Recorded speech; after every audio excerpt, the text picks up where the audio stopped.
Agri, magandang morning po sa inyo lahat. Papunta tayo ngayon sa sinasabi natin, yung nagtatanim ng mga litos na mga greenhouses. Sinubukan nila yung ating sistema na napakasimple lang. Everlast lang, tapos by enzyme lang. Then ngayon ay malapit na po mag-harvest. Siguro mga bukas makalawa, harvest na. So punta natin. Tinanggal na lahat ng from fully synthetic fertilization method. Tinanggal na po lahat yon. Ang ginagamit lang nila ngayon is Everlast tsaka by-enzyme. And let's check kung ano na po ang itsura ng kanilang mga litos na dati ang reklamo nila is lightweight. Ngayon po, yung pinapadala nila sa ating mga picture is maganda na yung kanilang litos. That's very amazing daw, sabi nila. So, let's go! Ito yung bago, sir. Kinonvert na rin to sa organic. Ubus mo. Lahat, sir, kino-convert na na. Kino-convert nyo na.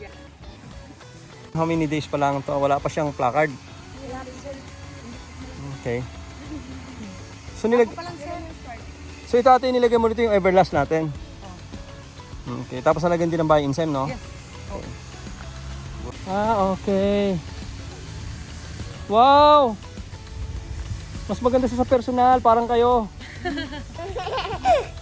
chemicals, no. Yes. No chemicals, no? Yeah. Tapos, malaki ang tipid, minus, no? Po, sir. Malaki talagang tipid. Parang kumbaga, let's compare mo before. Very good. Ayan. Oo, tama yan. Pero ano na yan? Ilang days po bago palitan? Kahit mga maximum of 5 days. 5 days. Oo, maximum. Kailan ka nag-start? Paano na po yan? Isang linggo na. Pwede naman kahit na mas maaga pa doon. Kasi hindi naman tayo masyado nagtitipid eh. Hindi, okay lang yan. Na natin. Wala nang Everlast eh. Meron na lang. Dapat na yun, ha? Wala na. Meron. Wala na raw Everlast. Meron. May dala tayo. Ito 4 days pa lang. Pero looking good Ang ganda wala ka ba i-shout out? So marunong sila gumagawa sila ng tea.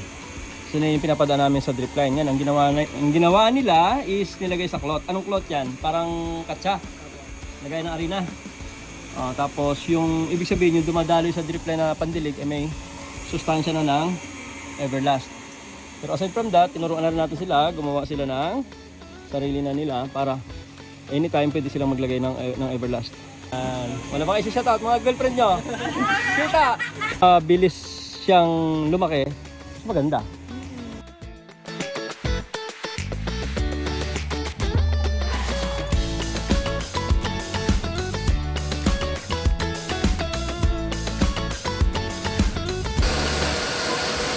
Dito pupunta. So, dito nare-recycle yung tubig. Ito, runoff lang to, no?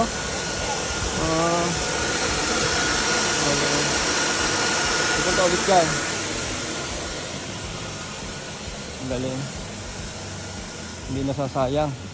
Sabi ko sa inyo, all girls, di ba? Ayan ang all girls sila. Welcome! So dito ang entrance. Okay. Tapos ngayon ang activity nila rito is nag-harvest na ba? Hindi pa? Pruning. Okay, nagpo-prune. Let's go.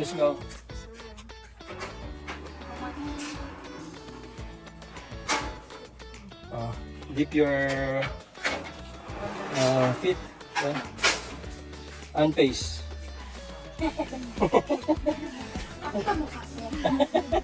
Oo, may naano sila sa akin. Ito, sir. Welcome. Wow! Ang lalaki! Nakaka-insulto sa akin. Ang lalaki, hindi natin maabot eh. Nasaan yung greenhouse 6 na agima? Yung agima. Ay, nandun sa dulo. Meron pa mas malalaki pa doon? Oo, sir. Meron, sir. Ang dami ng bunga.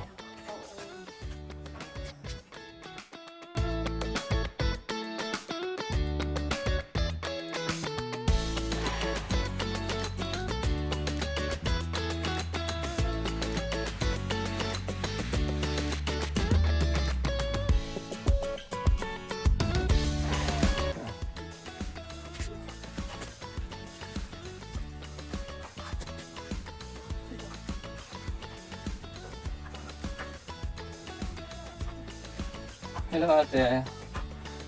What are you doing there? Ano ko pruning? Paano ka mag-pruning? Tinatanggal yung suloy lang tinatanggal. Gusto mo try, sir? Ah, Gusto niya mag-try daw ano dyan? No. Mag- it's okay. Baka mamaya mo matanggal ko pa yung hindi dapat tanggalin. Ayan na. Okay na, na-prune na yan. Okay, sir. Ang purpose ng pruning is para sa uniform size ng fruits. Yes po, sir. Para mabilis mag-ano yung purpose. Mabilis, hindi mapunta doon sa mga suloy. Pakita mo ate, sama na yung suloy dyan. Kita ba daw? This is the suloy, no? Hindi na to kailangan. Tatanggalin mo na. Ano pa yung tinatanggal mo doon? Ano man tinitira mo? Itong main. Yes po, sir. Yung bulak lang. Okay. So para ito, dire-diretso. Okay, sir. Gano'ng tinatagal nito? Yan po, sir. Gano'ng tinatagal na ilang buwan ba siya tumatagal? Yung Yung buong po, sir. halaman, yes. Yung halaman 6 months po, sir. 6 months. After nun, ano na, pull out Wala na. po, sir. Okay. Sila, marami pala sila. Oh, meron pa rito si Kuya, oh. Sir, yan pala asawa ko. Ay, boss! Ay, ganda lalaki pala asawa ni Kuya ate. Charot. Kuya, baka matumba ka pag sabi ko maganda lalaki, ha? Kaya naman pala si ate, laging happy, eh.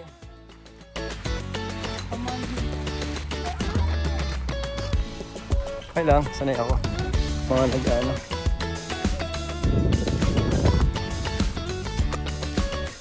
Sa Nuela PTV!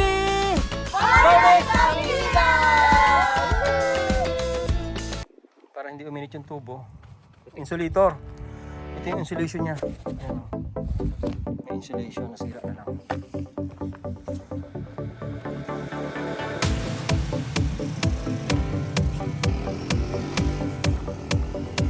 So marami pang area, no? Pati ito parang i-develop pa yan, no? Oo. Ilang service, oh.